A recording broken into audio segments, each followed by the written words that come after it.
నమస్కారం, ఘంటారావానికి స్వాగతం. ముందుగా ప్రధానాంశాలు. కోనసీమ బ్లోఅవుట్ వద్ద కాస్త తగ్గిన మంటల తీవ్రత. పంట కాలువ నీటితో పూర్తిగా అదుపు చేసేందుకు యత్నం.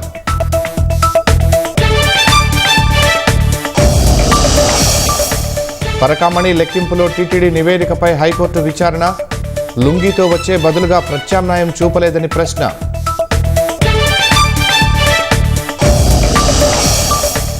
విజయవాడలో డిజిటల్ అరెస్టు పేరుతో వృద్ధుడికి టోకరా.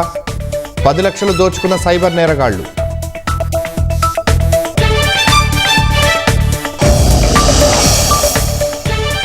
తిరుప్పరం కుండ్రం కొండపై కార్తీక దీపం వెలిగించుకోవచ్చు. తమిళనాడు భక్తులకు ఊరటనిచ్చేలా మద్రాస్ హైకోర్టు తీర్పు.